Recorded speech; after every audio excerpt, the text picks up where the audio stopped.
NEET UG exam 2023 बहुत कम वक्त बाकी रह गया है एग्जामिनेशन में। ऐसे में आप सभी कैंडिडेट मेहनत से दिन रात तैयारी कर रहे होंगे। कुछ ऐसे होंगे जिनकी तैयारी पूरी हो गई होगी, लेकिन ज्यादातर कैंडिडेट ऐसे होंगे जो अभी भी अपने प्रिपरेशन को कंटिन्यू कर रहे होंगे। तो आज की इस वीडियो में मैं आपको कुछ सुपर टिप्स देने वाला हूं, जिसकी बदौलत आपने जो भी तैयारी की है उसका आप मैक्सिमम आउटपुट एग्जामिनेशन में ले पाएंगे। और ये सजेशंस बेस्ड हैं मेरे एक्सपीरियंस पे और आप कैंडिडेट्स के फीडबैक पर भी। मैं आपको बताऊंगा कुछ छोटी छोटी ऐसी बातें जो कहीं ना कहीं कैंडिडेट को एग्जाम में प्रभावित करती हैं, जैसे कि नर्वस हो जाना, अचानक से सारी बातों को भूल जाना, आपने जो भी कुछ पढ़ा है वो ब्लैक आउट हो जाता है, टाइम की कमी हो जाती है, निगेटिव मार्किंग का नुकसान उठाना पड़ता है, एंजाइटी होती है, फेल होने का डर लगता है, इत्यादि इत्यादि। लेकिन शुरुआत करेंगे दो सवाल से। एक सवाल कि आप कैंडिडेट जब मॉक टेस्ट देते हैं कोचिंग में या फिर अपने घर पे, तो वहां पे आपको अच्छे मार्क्स आते हैं, लेकिन जब आप एक्चुअल एग्जाम में जाते हैं तो ये नंबर कम क्यों हो जाता है। दूसरा बड़ा सवाल कि आप छात्रों को 12 के एग्जाम में 80%, 85%, 90%, 95% मार्क्स आते हैं, लेकिन उसी 12 के सिलेबस पे जब नीट का एग्जाम होता है तो यहाँ पे 90% मार्क्स क्यों नहीं आ पाते। आंकड़ों के साथ इन सवालों के जवाब भी बताऊंगा, सॉल्यूशन भी बताऊंगा। वीडियो थोड़ा लंबा जरूर है, लेकिन यकीन मानिए इसे अगर आप ध्यान से देख लेते हैं और मेरे सजेशंस को फॉलो करते हैं तो आपको एग्जाम में निश्चित रूप से फायदा होने वाला है। नमस्कार, मैं हूं Prabhakar Bharti, medical admission counsellor. आप सबका स्वागत करता हूं। सारी बातों को अच्छे से समझने के लिए जो एग्जाम की सिचुएशन है उसको मैंने 3 हिस्सों में बांट दिया है। फर्स्ट फेज में हम प्री एग्जाम की बात करेंगे, यानी कि एग्जामिनेशन से पहले क्या सिचुएशन होती है। सेकेंड फेज में ड्यूरिंग द एग्जाम, यानी कि एग्जाम के दौरान क्या कुछ आपको फेस करना होता है। और तीसरे फेज में हम बात करेंगे कि पोस्ट एग्जाम, यानी कि एग्जाम के बाद आपको कौन सी सिचुएशन को फेस करना होता है। आइए सबसे पहले प्री एग्जाम्स की प्रॉब्लम्स को देख लेते हैं। सबसे बड़ी प्रॉब्लम है एग्जाम फोबिया। कुछ तो छोटी छोटी बातें हैं, जैसे कि कहीं मैं लेट ना हो जाऊं एग्जामिनेशन सेंटर पे, या फिर कहीं एडमिट कार्ड में कोई गलती ना हो जाए, या फिर ड्रेसिंग सेंस को लेके कई सारे कंफ्यूजन्स होते हैं। मैं आपको सलाह दूंगा, इस पे बहुत परेशान होने की जरूरत नहीं है। एडमिट कार्ड का इंतजार करेंगे, क्लियर इंस्ट्रक्शंस होते हैं एडमिट कार्ड पे, बिना किसी प्रेशर के आपको उसको फॉलो कर लेना है। तो ये कोई बड़ी इशू नहीं है। जो बड़ी बात है वो यह है कि हमारे दिमाग में यह बात बैठ गई है, या फिर यूं कहें कि बिठा दी गई है कि नीट का जो एग्जाम है यह एक बहुत बड़ा एग्जाम है। 2023 में रिकॉर्ड 21 लाख अभ्यर्थी हैं, ऐसे में काफी टफ कंपटीशन है। और कहीं न कहीं इस एग्जाम के डर से जब आप एग्जामिनेशन हॉल में जाते हैं तो वहां पे जाके आपको नर्वसनेस फेस करनी पड़ती है, और आपने जो कुछ तैयारी की हुई होती है आप उसे अच्छे से एक्सप्रेस नहीं कर पाते। लेकिन मैं कहूंगा कि टोटल नंबर ऑफ कैंडिडेट जरूर अब तक सबसे ज्यादा हैं, लेकिन 21 लाख बस एक संख्या है। अगर बात करें परफॉर्मेंस की, अगर बात करें रिजल्ट की, तो यकीन मानिए मैं थोड़ी देर पहले आपसे बात कर रहा था कि 12 के एग्जाम में आप आसानी से 80, 85, 90, 95% मार्क्स ले आते हैं। अगर यही बात हम करें नीट के एग्जामिनेशन में, 720 मार्क्स का एग्जामिनेशन होता है, इसका 90% लाने वाले कैंडिडेट कितने हैं? तो आंकड़े आपको ये बताते हैं कि टोटल क्वालिफाइड कैंडिडेट जो क्वालिफाई होते हैं उनकी कुल संख्या का 0.5% से भी कम जो नंबर होता है वो ऐसे कैंडिडेट का होता है जिनके नीट के एग्जाम में 90% यानी कि 648 मार्क्स या फिर इससे ज्यादा होते हैं। 2022 का डेटा भी देख लीजिए, 117 पे जनरल कैंडिडेट के लिए क्वालिफाइंग मार्क्स था। अगर टोटल 720 का हम वो परसेंटेज देखें कि कितने परसेंट मार्क्स पे कोई जनरल का कैंडिडेट क्वालिफाई कर सकता है, तो 2022 के लिए यह आंकड़ा था 16%। और ये हकीकत है कि हर एक साल जो एग्जामिनेशन होता है टोटल मार्क्स 720 है, तो इसके 15 से 20% मार्क्स जो होते हैं वही क्वालिफाइंग मार्क्स होते हैं। टोटल कैंडिडेट कहने के लिए 20 लाख 22 लाख हों, लेकिन इनमें से आधे कैंडिडेट ऐसे होते हैं जो ये 16%, 16% मार्क्स भी सिक्योर नहीं कर पाते और वो नीट के एग्जाम को क्वालिफाई नहीं कर पाते हैं। 2022 के रिजल्ट का ही आंकड़ा देखिए, 720 का 50% होता है 360। ऐसे कितने कैंडिडेट थे जिनके मार्क्स 360 या फिर इससे ज्यादा थे? तो मैं आपको बता दूं ऐसे छात्रों की संख्या लगभग 2,30,000 थी, जबकि टोटल कैंडिडेट जिन्होंने नीट के एग्जाम के लिए अप्लाई किया था यह संख्या थी 18,72,343। इनमें से जो कैंडिडेट क्वालिफाई हुए थे वो थे 9,93,069। जी हाँ, 9 लाख ऐसे कैंडिडेट थे जो कि क्वालिफाई ही नहीं हुए। अब इन आंकड़ों पे अगर हम यह देखें कि 85% ऑफ 720 जो कि 612 नंबर है, जो कि एक सेफ स्कोर होता है गवर्नमेंट कॉलेजेस के लिए, तो यहाँ पे कितना कंपटीशन है। ऐसे कैंडिडेट जिनका स्कोर 612 या इससे ज्यादा हो, ऐसे कैंडिडेट की संख्या 2022 में रही थी 15,600। और हायर साइड में चलते हैं, 90% यानी कि 648 स्कोर की बात करते हैं। टोटल क्वालिफाइड कैंडिडेट थे लगभग 10 लाख। इन 10 लाख में से केवल 4,800 ऐसे कैंडिडेट थे जिनको 648 या फिर इससे ज्यादा नंबर मिले हैं। ऐसे में यह एग्जाम बहुत बड़ा है। यह सोच के कहीं से भी आपको नर्वस नहीं होना है, कहीं से भी आपके कॉन्फिडेंस में कमी नहीं आनी चाहिए। डेटा के हिसाब से 21 लाख अभ्यर्थी हैं, लेकिन 10 लाख इनमें से ऐसे हैं जो कि क्वालिफाई ही नहीं होंगे, और कुल मिला के जो कंपटीशन है वो 12-15 हजार कैंडिडेट्स में ही है। तो अपने आप को यह आप यकीन दिला लीजिए कि यह एग्जाम टफ नहीं है, बल्कि यह बहुत बहुत इजी है। जी हाँ, इसके बाद आपकी जो परफॉर्मेंस होने वाली है वो बहुत अच्छी होने वाली है, क्योंकि आपकी जितनी भी तैयारी है वो सफिशिएंट है। इस बात को आपको अपने आप को दोहराना है, यकीन दिलाना है, हमेशा पॉजिटिव रहना है। कहते हैं कि लॉ ऑफ अट्रैक्शन का एक नियम है कि आप जो कुछ भी सोचते हैं आप उसे ही अट्रैक्ट कर रहे होते हैं। तो अगर आप ये सोचें कि एग्जामिनेशन बहुत टफ होने वाला है, आपका एग्जाम अच्छा नहीं होगा, तो कहीं ना कहीं आप इसी बात को अट्रैक्ट करेंगे। या फिर अगर इसको जस्ट उलट दें और अपने दिमाग में बार बार यह रिपीट करें कि आपकी जो भी तैयारी है वो सफिशिएंट है और आपका एग्जाम बहुत अच्छा होने वाला है, तो इसका निश्चित रूप से फायदा आपको मिलने वाला है, क्योंकि बहुत कम वक्त बच गया है। ऐसे में आप सिलेबस उठा के कंप्लीट नहीं कर सकते, इसीलिए जो आपका कॉन्फिडेंस है उसको बूस्ट अप करके अब तक आपने जो कुछ भी पढ़ा है उसका मैक्सिमम आउटपुट आप जरूर ले सकते हैं। एक और बड़ी समस्या है जो एग्जाम में कैंडिडेट को फेस करनी पड़ती है, वो है टाइम मैनेजमेंट का। और टाइम मैनेजमेंट के लिए बहुत ज्यादा जरूरी है प्रैक्टिस। जी हाँ, प्रैक्टिस करते रहिए। आप मॉक टेस्ट की प्रैक्टिस करते रहें। कोई टॉपिक अगर अब तक आपने नहीं पढ़ा था तो उसे शुरू करने के बजाय मैं कहूंगा कि कई सारे मॉक टेस्ट हैं, आप उनकी प्रैक्टिस करिए। एनटीए के अभ्यास ऐप पर कई सारे सेट्स हैं जो कि टॉपिक वाइज भी हैं और सब्जेक्ट वाइज भी हैं। वहां पे जाके आप एक्चुअल एग्जाम की प्रैक्टिस कर सकते हैं। उसके बाद आपको समरी भी आ जाती है जिसमें पता चल जाता है कि आपका अटेम्प्ट कितना गलत था, क्या गलती हुई है वहां पे। और एक कमाल की बात आपको बता दूं कि नीट के एग्जाम में जितने भी क्वेश्चंस आते हैं लगभग सभी क्वेश्चन एनटीए के अभ्यास ऐप पे ऑलरेडी मौजूद हैं। अगला बड़ा पॉइंट है लो टारगेट सेट करना। मैंने कई बार देखा है कि कैंडिडेट खुद से ये बोलते हैं कि मेरी जैसी तैयारी है, मैं जैसा महसूस कर पाता हूं कि मैं 500 से ज्यादा नहीं ला सकता, मैं 600 से ज्यादा नहीं ला सकता, मैं मैक्सिमम 650 ला सकता हूं। और कई बार ऐसा पेरेंट्स भी बोलते हैं और कई बार ऐसा टीचर भी बोलते हैं। लेकिन मेरा यह मानना है कि जब तक आप तैयारी कर रहे हैं, जब तक आपने एग्जाम नहीं दिया है, तब तक आपका जो लक्ष्य है वो 720 होना चाहिए। और कहीं ना कहीं हमें अपने अंदर भरोसा होना चाहिए कि जो कैंडिडेट 720 लेके आते हैं वो भी हमारे ही जैसे हैं, तो फिर हम 720 क्यों नहीं ला सकते। टारगेट कभी भी छोटा नहीं करना चाहिए, किसी भी हाल में नहीं। अपने आप को आप जज बिल्कुल भी ना करें। आपका काम है तैयारी करना, और तैयारी करने के लिए जो भी जरूरी चीजें हैं आप उसे करते रहें, आप रेगुलर प्रैक्टिस करते रहें। एक छोटा सा एग्जांपल मैं देता हूं। एक क्लासरूम में अगर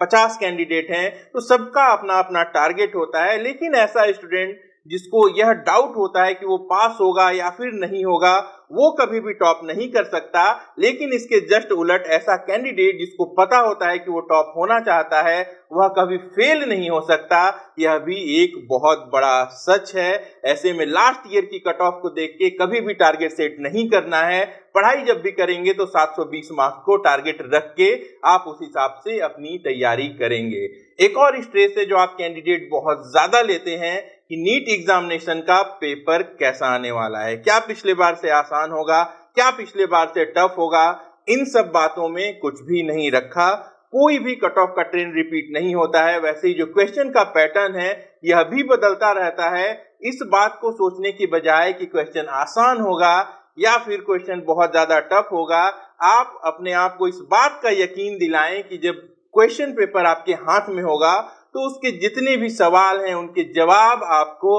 आते होंगे। आपने जो भी तैयारी की है उन्हीं में से वो क्वेश्चंस वहां पे आने वाले हैं और इसका फायदा आपको एग्जाम में देखने को मिलेगा। इसके साथ साथ एक फियर ऑफ फेल्योर भी होता है हमारे अंदर कि हमने तैयारी तो की है, जैसी भी तैयारी हुई कहीं ऐसा ना हो कि एग्जाम में हम क्वालिफाई न कर पाएं। कई सारे कारण भी होते हैं इसके लिए, कहीं रिसोर्सेज की कमी थी, कहीं आपका हेल्थ ठीक नहीं था, कहीं अच्छी कोचिंग नहीं मिल पाई। लेकिन याद रखिएगा एक सामान्य सी बात है, अगर आपके जीवन में संघर्ष है तब आपके अंदर मैच्योरिटी जल्दी आएगी। अगर आपके जीवन में संघर्ष है तभी संभावना है कि आप कुछ अच्छा करने वाले हैं। बड़ी प्रसिद्ध 2 लाइनें हैं, मैं आपको सुना देता हूं।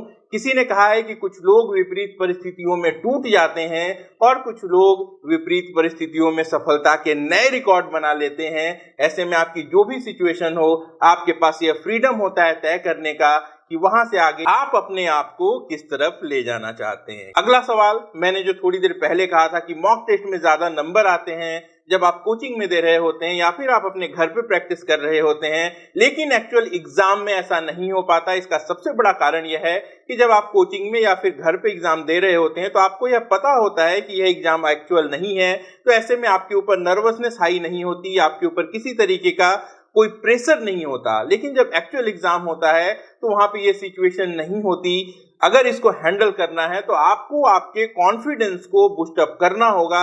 एग्जाम जब एक्चुअल दे रहे होंगे तो आपके ऊपर डर हावी नहीं हो, इसके लिए आपको अपनी एक्सपेक्टेशन, पेरेंट की एक्सपेक्टेशन, टीचर की एक्सपेक्टेशन, सोसाइटी का प्रेशर, रिलेटिव्स का प्रेशर, यह सब भूल के सिर्फ और सिर्फ आपके क्वेश्चन पेपर पर फोकस करना होगा। याद रखिएगा अगर आपने तैयारी की है तो आपका एग्जाम खराब नहीं हो सकता। और जो भी विनर्स होते हैं किसी भी परिस्थिति में, वो या तो जीतते हैं या फिर सीखते हैं। या तो आप एग्जाम क्रैक कर लेंगे या फिर आप सेल्फ असेसमेंट कर कर यह जरूर जान सकते हैं कि आपकी तैयारी में कमी कहां रह गई थी। अगली बार उन कमियों को दूर करके फिर से प्रयास करेंगे और एग्जाम को क्रैक कर लेंगे। कॉन्फिडेंस अगला पॉइंट बहुत ज्यादा जरूरी है। आपको कभी भी अपने आप को किसी से कम नहीं आंकना है। आप अपने आप में बेस्ट हो। होंगे बहुत लोग जो पढ़ने में बहुत तेज होंगे, आप कहीं से भी कम नहीं हो। आपकी जो भी पढ़ने की टेक्निक है वो बहुत अच्छी है और आप जो पढ़ते हैं वो चीजें आपको याद रखती हैं। आप अपना बेस्ट देने वाले हैं एग्जाम में। और फिर से दोहरा देता हूं कि एग्जामिनेशन में क्वेश्चंस उतने ही सिलेबस पोर्शन में से आएंगे जितनी पढ़ाई आपने की है। चलते हैं अगले हिस्से की तरफ। ड्यूरिंग द एग्जामिनेशन आपको किन बातों का ध्यान रखना है और किस तरीके की चीजें यहाँ पे आपको परेशानी में डालती हैं, इनके बारे में बात करेंगे। जो सबसे बड़ा फैक्टर है वो नेगेटिव मार्किंग का है। हर साल कई सारे ऐसे कैंडिडेट होते हैं जिनका अच्छा खासा स्कोर आ रहा होता है, लेकिन नर्वसनेस के कारण, कंफ्यूजन के कारण वो कई सारे ऐसे क्वेश्चंस को अटेम्प्ट कर देते हैं जो उस समय उनको लगता है कि ये सही आंसर होगा, लेकिन वो गलत हो जाता है और +4 होने के बजाय -1 हो जाता है। और कई सारे -1 ऐसे ही जुड़ते जुड़ते काफी बड़ा नुकसान क्रिएट कर देते हैं। इससे अगर आपको बचना है तो आपको गेस वर्क को कंप्लीटली अवॉइड करना होगा। आपको तुक्का नहीं लगाना है। जिस भी क्वेश्चन का आंसर आपको 100% आता है सिर्फ उसी को अटेम्प्ट करिए।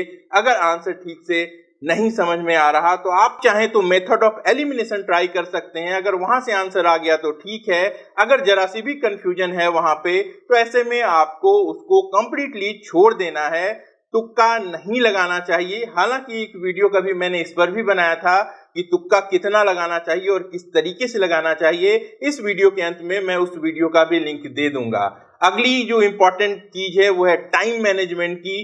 टाइम जो टोटल होता है वो कई बार कैंडिडेट को पता भी नहीं चलता और अचानक से टाइम खत्म हो जाता है और तब वो कैंडिडेट रियलाइज करता है कि मेरे तो 40-50 क्वेश्चंस छूट गए हैं। तो आपको टाइम मैनेजमेंट का ध्यान रखना है।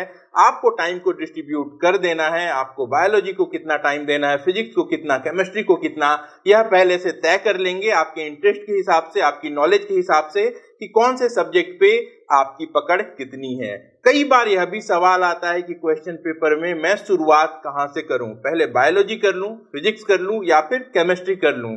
मेरा सजेशन यह है कि जिस भी सब्जेक्ट पे आपकी कमांड अच्छी है, जिस भी सब्जेक्ट में आपकी तैयारी अच्छी है, आपको शुरुआत वहीं से करनी है।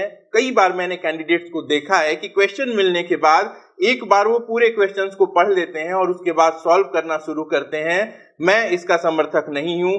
मेरे हिसाब से जो भी आपके कमांड वाला सब्जेक्ट है, आपको सीधे वहीं से शुरुआत करनी चाहिए और उसको सॉल्व करने का आप चाहें तो यह तरीका अपना लें कि जो आंसर आपको एकदम सटीक आता है उसको सीधे आप सॉल्व करते जाएं। जिस पे थोड़ा सा डाउट है उस पे एक सिंगल स्टार लगा दें और जिस पे बहुत ज्यादा डाउट है उस पे आप डबल स्टार लगा दें। ऐसे करके पूरा सेक्शन कंप्लीट कर लें, फिर दूसरे सब्जेक्ट में भी यही करें, फिर तीसरे में भी यही करें और जब आपके श्योर शॉर्ट आंसर्स कंप्लीट हो जाएं तब कम से कम उतना मार्क्स आप सिक्योर कर चुके होंगे।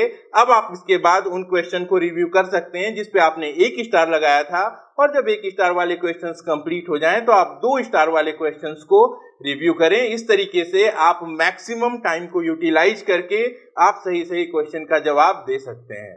या इसके अलावा आप कोई और प्रक्रिया ऑलरेडी प्रैक्टिस कर रहे हो तो आप उसे भी फॉलो कर सकते हैं। एक चौथी बात, बहुत छोटी सी बात है लेकिन हर साल कई सारे ऐसे स्टूडेंट आते हैं जो इस मेथड को फॉलो करते हैं। वो ये करते हैं कि जो क्वेश्चन है उसको पढ़ते हैं और उसका जो आंसर होता है वो रफ शीट में नोट कर लेते हैं और इसके बाद एक साथ कलरिंग शुरू करते हैं। ऐसा बिल्कुल भी मत करिएगा। जो सबसे बड़ी दिक्कत यहाँ पे आती है वो ये आती है कि जो सीक्वेंस आप देख के कलर कर रहे होते हैं वहां पे अगर एक क्वेश्चन में आपकी मार्किंग गलत हो गई तो उस पूरे सीक्वेंस में गलती होने की संभावना होती है। लास्ट ईयर भी मेरे पास एक ऐसा कैंडिडेट था जिसके 90 क्वेश्चंस का आंसर उसे आता था लेकिन पूरे 90 क्वेश्चन की कलरिंग उन्होंने गलत कर दी और जहां की वो 650 स्कोर ला सकता था, उनके स्कोर इसकी वजह से बहुत ज्यादा कम हो गए। तो कभी भी आप क्वेश्चन को सॉल्व कर लेते हैं, अगर श्योर हैं कि आंसर आपको पता चल चुका है यही होगा तो एट अ टाइम उसको आपको आंसर शीट में कलर कर लेना है। और अब बात करेंगे पांचवें और सबसे इंपॉर्टेंट पॉइंट की। बहुत सारे कैंडिडेट ऐसे होते हैं जिनको बहुत ज्यादा नर्वसनेस हो जाती है एग्जामिनेशन के टाइम पे, एंजाइटी बढ़ जाती है, चक्कर आने लगता है, ब्लैकआउट हो जाता है, सारी चीजें वो अचानक से भूल जाते हैं, बॉडी का टेम्परेचर हाई हो जाता है और ये बहुत ही ज्यादा कॉमन प्रॉब्लम है। इससे आपको परेशान नहीं होना है। इसका सॉल्यूशन ये है कि आपको अगर अपने आप को एक्सप्रेस करना है तो आपको एग्जामिनेशन हॉल में इस कॉन्फिडेंस के साथ जाना होगा कि आपकी तैयारी अच्छी है और आप एग्जाम में अच्छा परफॉर्म करने वाले हैं। इसके बावजूद अगर आपको बहुत ज्यादा नर्वसनेस लगे, एंजाइटी फील हो तो अपनी आंखें बंद करेंगे, गहरी सांसें लेंगे और आंख बंद करके अपने आप को यकीन दिलाएंगे कि आपके पास जो क्वेश्चन पेपर आने वाला है वो बहुत ज्यादा इजी है। आपको मैक्सिमम क्वेश्चंस का आंसर आता है और आपका जो एग्जाम है वो अच्छा होने वाला है। यह एकमात्र तरीका है नर्वसनेस को हैंडल करने का, क्योंकि नर्वस होना बहुत ज्यादा नेचुरल है। बड़े से बड़ा स्टेज परफॉर्मर भी जब अपने शो को कर रहा होता है तो वो स्टेज पे नर्वस होता है। इसीलिए हमें इसे एक्सेप्ट करना है और अपने आप को बूस्टअप करना है, अपने कॉन्फिडेंस को बूस्टअप करना है कि आखिर वो वक्त आ चुका है जिसके लिए आप इतने साल से तैयारी कर रहे थे और जो आपका एग्जाम है वो निश्चित रूप से अच्छा होने वाला है। और इस सोच के साथ, इस विश्वास के साथ आप एग्जामिनेशन हॉल से पूरे सेटिस्फैक्शन के साथ बाहर जाने वाले हैं। किसी भी तरीके का प्रेशर आपको आपके ऊपर हावी नहीं होने देना है। आप जो डिजर्व करते हैं वो आपको मिलकर ही रहेगा और जो कुछ भी होगा उसे आप एक्सेप्ट करेंगे। अब बात करें पोस्ट एग्जामिनेशन की, यानी कि एग्जाम हो जाने के बाद किस तरीके के प्रेशर्स आते हैं। जो सबसे पहला और सबसे बड़ा फैक्टर होता है यहाँ पे वो होता है फियर ऑफ फेल्योर का। जी हाँ, कई सारे स्टूडेंट फेल होंगे। थोड़ी देर पहले मैं बता रहा था कि 10 लाख कैंडिडेट ऐसे होंगे जो क्वालिफाई भी नहीं कर पाएंगे और अगर सरकारी सीट चाहिए तो आपको 22-25 हजार रैंक सिक्योर करना होता है। ऐसे में आपका रिजल्ट जो कुछ भी आने वाला है उसको आपको एक्सेप्ट कर लेना चाहिए। मेरे हिसाब से कई सारे रीजंस कैंडिडेट्स देते हैं कि किसी को वक्त कम मिला, किसी को अच्छी कोचिंग नहीं मिली, किसी को प्रॉपर सपोर्ट नहीं मिला, लेकिन कहीं न कहीं स्टूडेंट को ये पता होता है कि उसकी तरफ से कमी कहाँ रह गई थी। कहीं कंसिस्टेंसी में कमी थी, कहीं मेहनत में कमी थी। तो अगर जीवन में आगे जाना है तो हमें अपनी गलतियों को एक्सेप्ट करना चाहिए, उन पे वर्क करना चाहिए और उसको इम्प्रूव करना चाहिए। निश्चित रूप से इस बार न सही तो अगली बार आप आसानी से फिर एग्जाम को क्रैक कर सकते हैं। यानी कि जो भी रिजल्ट आएगा उसको आप स्वीकार करने के लिए तैयार रहें। पढ़ाई का इम्तिहान हो या फिर जीवन का, वो हमेशा एक नए जीवन की शुरुआत होता है। अच्छे मार्क्स आ गए तब भी जीवन बदलेगा, मार्क्स खराब आए हैं तब आप अपने जीवन को इस तरीके से बदल दें कि आप अपनी कमियों को पहचानें, मेहनत करें और अगले एग्जाम में फिर सफलता को प्राप्त करें। एक और बात होती है, कई बार हम सोसाइटी में रहते हैं, ऐसे में आपने भी बहुत बार इस तरीके से लोगों को बातें करते हुए सुना होगा कि आप बहुत लंबे समय से तैयारी कर रहे हो, क्या हुआ इसका। शॉर्टकट में इसे कहते हैं कि सबसे बुरा है रोग कि क्या कहेंगे लोग, और इसका जवाब भी एक गीत से है, कुछ तो लोग कहेंगे, लोगों का काम है कहना। जी हाँ, सवाल जवाब दोनों यहीं पे खत्म। लोग क्या कहते हैं बिल्कुल भी मैटर नहीं करता, आप अपने आप को किस तरीके से देखते हैं सिर्फ और सिर्फ वही मैटर करता है। अगर आपने तय कर लिया है कि जीवन में कुछ करना है तो उसके लिए आपको डिजर्विंग बनना है, उसके लिए आपको आपके अंदर क्वालिटीज पैदा करनी है, और क्वालिटीज कैसे पैदा करनी है यह आप सेल्फ असेसमेंट से बेहतर जान सकते हैं। पोस्ट एग्जाम का सबसे लास्ट पॉइंट है कि रिजल्ट के बाद आपको सीट मिलेगी या फिर नहीं मिलेगी, यह कोई बहुत बड़ी प्रॉब्लम नहीं है। बात करें गवर्नमेंट सीट्स की तो ऑलमोस्ट ये आइडिया होता है कि ऑल इंडिया कोटे की कट ऑफ